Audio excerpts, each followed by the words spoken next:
Virtuosity is about a 17-year-old violin prodigy. She is a virtuoso. Has anybody heard that word before? Virtuoso? You may have heard it before, maybe not. It's kind of a hard word to define, so I'll define it for you. A virtuoso is somebody who's really good at what they do, and it's usually in reference to music or the performing arts in some way. So Carmen is a virtuoso. She's the real deal. She's won a Grammy. She doesn't go to school. She's tutored at home, and she travels the world playing with symphonies. It sounds pretty glamorous, but Carmen's life is actually really complicated. She has a mother who is also her manager and controls almost every aspect of Carmen's life. And she also has a teacher who is just about impossible to please. And before Carmen plays, she takes anti-anxiety medication. And that has become an addiction for her, and she needs more and more of it. And that addiction really scares her because it makes her feel differently when she's playing and not really love and experience the music in the same way. Now, 2 weeks before the biggest competition of her career, she meets and falls for the one person who could take it all from her. That's her biggest competitor. So that's basically how virtuosity is set up in a nutshell. Now, have you done much creative writing? First of all, a little bit of writing on your own? Have you ever heard the advice, write what you know? No. It's often repeated by creative writing teachers, and sometimes it's really good advice. Sometimes not, because we wouldn't have Harry Potter if J.K. Rowling only wrote what she knew. But in my case, I wrote about something that I knew. After people read Virtuosity or hear me talk a little bit about it, they generally want to know how I know about violin. Well, I started playing the violin when I was 3 years old, and I kind of spent most of my childhood playing the violin. I am not as good as Carmen. Darn it. I made her way better than I ever was. But everything that she experiences in that classical music industry, sort of the gritty underneath side that most people don't know about, that's something that I saw firsthand or experienced. So I took that write what you know advice, and that's how I did my first novel. And I brought my violin today because I thought I'd play just a little bit for you. I'll set up what I'm going to play first. In the novel, Carmen is preparing for this competition, and she is preparing the Tchaikovsky Violin Concerto, which is one of the hardest violin concertos. And it is one of those things where she loves it and she hates it. Anybody who's played an instrument or writes or maybe creates art can probably understand this, that sometimes it's the thing that you love the most, that gives you the most grief. That's Carmen's experience with this concerto. I'm going to play the first 2 minutes of it for you. Now, I just love it now. But when I first played it in competition, I was 14 years old, and I had moments of love and hate with it.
Prologue of Virtuosity, it opens with Carmen holding her violin, which is a $1.2 million Stradivarius, off the edge of a balcony in a hotel in downtown Chicago, trying to decide whether to open her fist and drop it or not.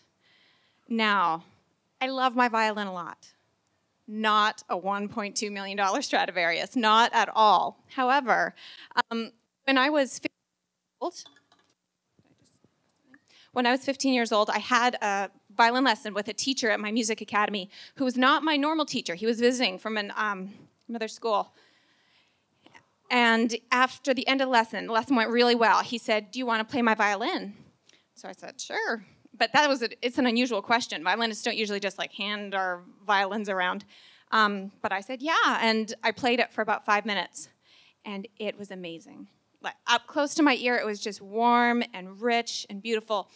But the big difference I noticed between it and my violin was that I felt like the sound just went for miles and miles and miles, like through walls. And so after I finished, I looked at it, and I was still holding it, and I said, "Wow, I wish I could have one of these." And he said, "Well, for $4 million, you could have your own too." I was holding the violin.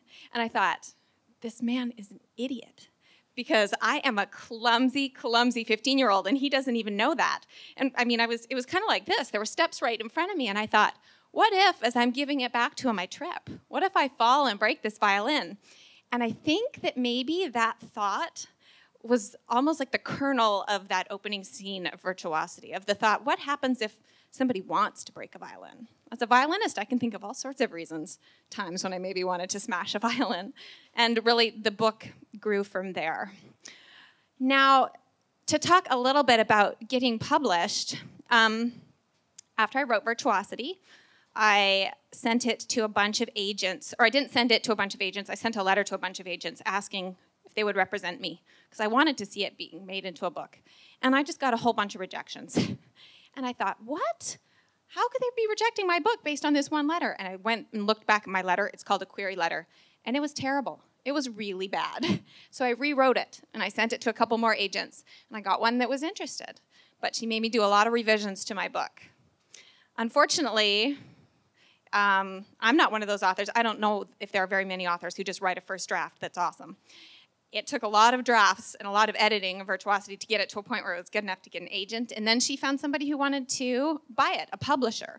Now, my publisher is Simon Pulse, which is a smaller publisher. It's with Simon Schuster. It's called an imprint. And what they do is they turn it into a book. They pay all the money to have it printed into copies, and they do a cover. Now, before I show you my first cover for Virtuosity, I want to ask, when you guys go to a bookstore or a library and are looking for books, I'll take a vote in a second here. Do you look at cover or title? Which means more to you? Raise your hand if it, think for a second. Raise your hand if you're a cover person. There is no wrong answer. Okay, raise your hand if you're a title person. Okay, that's sort of evenly split. A few more title. Just like one person from each side. Does anybody want to defend your choice? Yeah. I prefer title because, they don't just look like cover. Usually title will say what the book's about, and also a little bit like the storyline. Yeah, I think often the title stays truer to what the book is actually about. Now, cover people, what do you think? Defend your choice. I want to be better than that, but I'm not myself. Because when I walk away from that shelf, I'm a word person. I write, but when I walk away from that shelf, I often forget the titles, but I remember the covers. But, everybody's different, so. Which of those two do you think the author has control over? How much control do you think I have? That's a good guess. What do you guys think? Do I have control over either? Okay, I actually chose the title Virtuosity. Many authors, though, in fact, my agent told me it's quite common that the publisher or your editor wants their own title and you don't have a lot of say in it. In fact, I have a book coming out next October that I didn't pick the title for. And I like the title just fine, but it's not the one that I wrote it under. So anyway, this is the first cover that they sent me. I was so excited to get the email. I've been waiting because I'd heard they'd had this big photo shoot in New York and they'd hired a model, and my editor had sent me photos from her iPhone of the photo shoot. They had this model and people like using blow dryers to blow the scarf around, and this is what it looked like. And actually, the original, it went higher than that so you could see her eyes, and the eyes were very dark and kind of gray underneath. They were closed, or half closed, but she looked a little bit like a zombie. And so I looked at it and I thought, well, shoot, I didn't write paranormal. How did this happen? I didn't write about vampires. But as an author, and a first-time author, I have almost no say in it. So I smiled and I said, I really like that. And I thought maybe I would learn to really like it. Well, it went through many rounds of people. Publishing and marketing and sales and all sorts of people had to say, yes, this is okay, we're going to accept this cover. And everybody loved it except one very important person, and that's the Barnes & Noble rep at Simon & Schuster. They looked at this cover and said, I don't think so. We don't want to stock that book. And that was enough to get everybody to go back and reshoot the cover and come up with something entirely different. I showed you this. This is what it looks like now. Which do you like better and why? Anybody have any thoughts? I like the new cover, the second one. Yeah? I think it shows more of a free spirit kind of. You do get that emotion. She's like, my world is exploding. That's what that pose says. And that, it has a very kind of romancy feel to it. The book isn't that way at all. Also, the banister, or the railing that she's holding onto, that's supposed to be because she's on a balcony in the first scene. But that, to me, looks a little bit like the Titanic. And like she's just like staring off and wondering about something. So I felt like it didn't really fit what was inside the book. Not that it's an unattractive cover, but it didn't go with what's inside the book. People have told me that this looks like an iTunes cover, or an iTunes ad. Do you guys think so? I didn't see it at first, and then I read it on a couple of like blogs or reviews. I'm like, oh, well, my goodness, it really does. Apple should be paying me. Or I should be paying Apple. I don't know which. But now, something else I found really interesting is that Simon & Schuster then went and sold foreign rights to my book. That means they found publishers in different countries to publish it there. So those publishers also made their own covers. This is the UK cover. So this is sold in England and Australia. I like all my covers for different reasons. This one, I like because you get, like, it's sort of a quiet version of that emotion. Like, if she's thinking. It's very introspective, that look on her face. I also kind of like the color a little bit, but it is darker. It blends in with what's going on. That's why I like this cover. To me, the American one pops more. It's your eye, and I like that. Well, I was going to end off with playing one more piece for you real quick. Is that okay? Okay.